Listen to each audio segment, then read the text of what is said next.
Loop 10. Questions. Don't come in. I wanted to scream these words as Tall approached my bed. He placed a basket filled with bottled bird nests that did not have that many nutrients onto the bedside table. I'll leave it here, he said in a straight tone. My mom wanted to tell you she's sorry that she didn't come to visit herself because she was out of town. I wanted to roll out of bed and hide out of embarrassment. Why could you still talk to me normally? I was trying to flirt with you and steal your girlfriend at the same time. This was terrible. Thank thank you very much. He looked at me as if to explore my state of mind and well-being without showing any expression. Brother, I sat up, looking at him anxiously. Yes, Saul seemed to want to say something but decided not to say it. Nothing. I'll leave now. Paul turned around. I sat still, hesitating for a while before stepping out of the door. I would like to use my last effort. Tall, I called out. Tall stopped walking and turned to look at me. Let's go get an electrocardiogram. Tall blinked at me confused. What? You can hate me or be angry with me after this, but please, let's go get an ECG, I said with a pleading expression and tone. When I was a kid, I saw you almost drown. I did not want to see Tall die of heart disease again. I know that you have a deep fear of heart disease because your uncle died of an enlarged heart. It can be hereditary. Go check it out. You might even think of me as a crazy person, but Tall turned to look at me with a questioning look on his face. He stepped back into the room and shut the door. I still have bad dreams. I dreamed I had a heart attack. I sat up straight, my heart pounding so hard it almost fell out of my chest. So, did you see anything else? In the dream, you're the one who told me to go check it out. Doll's sharp eyes stared at me expectantly. He pointed a finger at me. I see you in all my nightmares. Many people would feel bad about being told that they were someone else's nightmare, but what I felt right now was excitement that almost made me faint again. Doll, really saw me, right? Doll furrowed his brows. What's this about? Did you secretly put some medicine in my rice? So you are not only cute but also paranoid. What kind of person do you think I am? When am I going to put the medicine in your rice? When you went to my home, Doll started to look a little angry, and Doll was rather hot-tempered person because I had tasted a heavy punch from him once. And what? What are you really going to do? Will you flirt with Mai? Or will you... It looked like Tal didn't want to say the sentence he was thinking of. Mai? My opportunity came. The opportunity to crush the relationship between these two.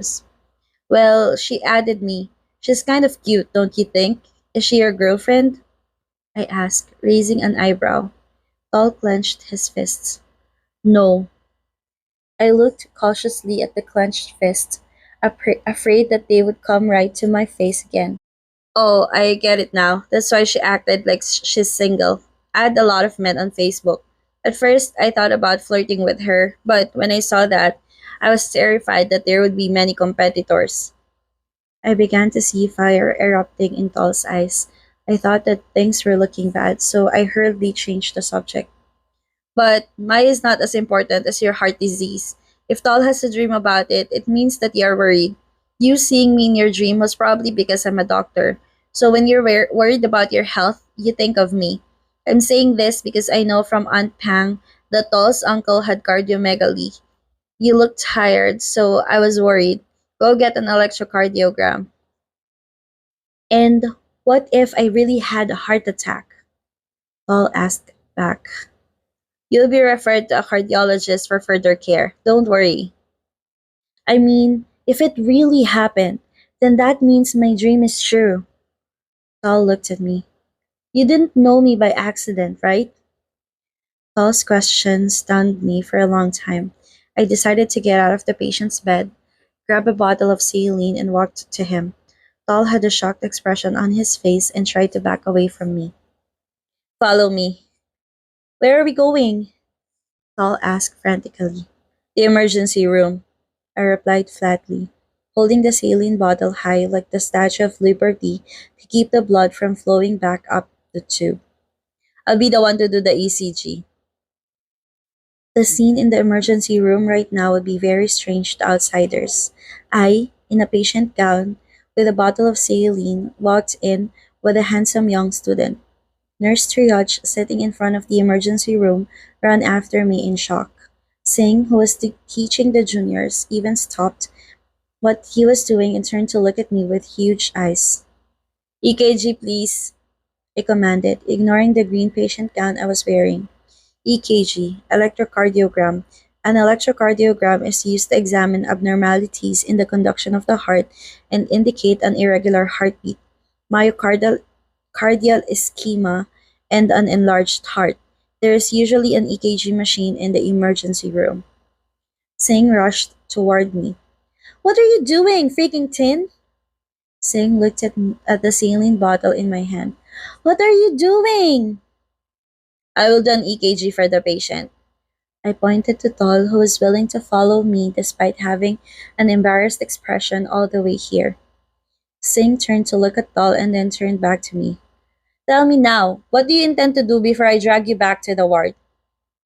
Don't ask too much. Bring me the machine. If no one is available, I can do it myself. Oh, I can do it. I'm free. The nurse nearby hurriedly volunteered to prevent me and Singh from arguing. I turned around and nodded to the nurse as a thank you. Okay, please do it for my brother. He has a family history of heart disease. I pointed to Tol. I don't want to, but they forced me to. Tol said to discredit me, causing the nurse to hesitate. As for Singh, he looked at me as if he could not believe what I was doing. Tin, go back to the ward. Singh said coldly. I sighed. If no one wanted to do it, I could do it myself. I grabbed Tol's arms and walked towards the empty bed in the corner of the room.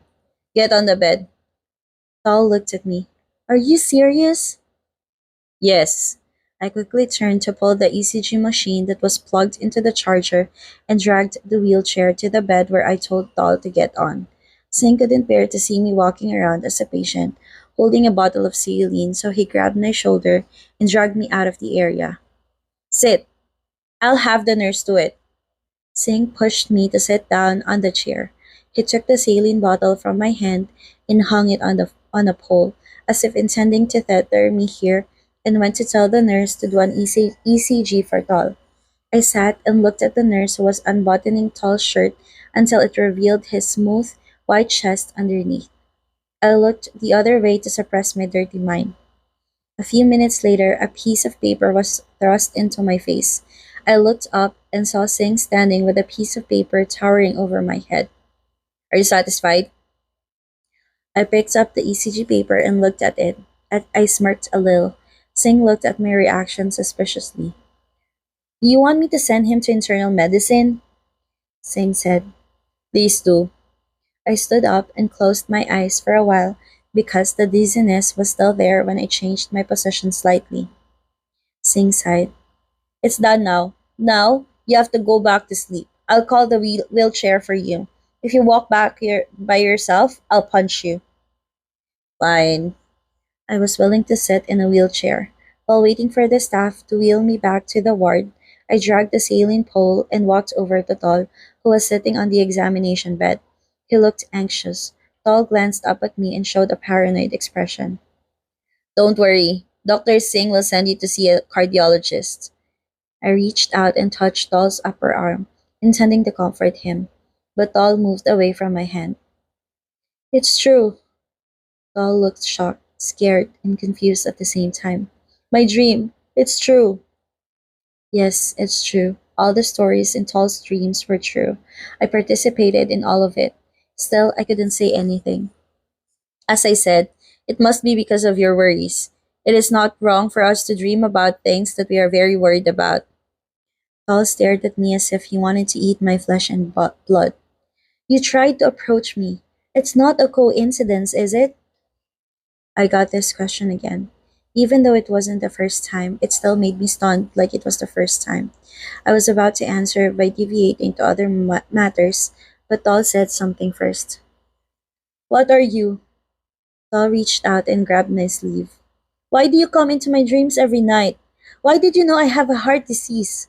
Why did you have to flirt with me? What do you want? Surprisingly, the last question was so easy to answer. I raised my trembling hand and lightly touched Doll's cheeks.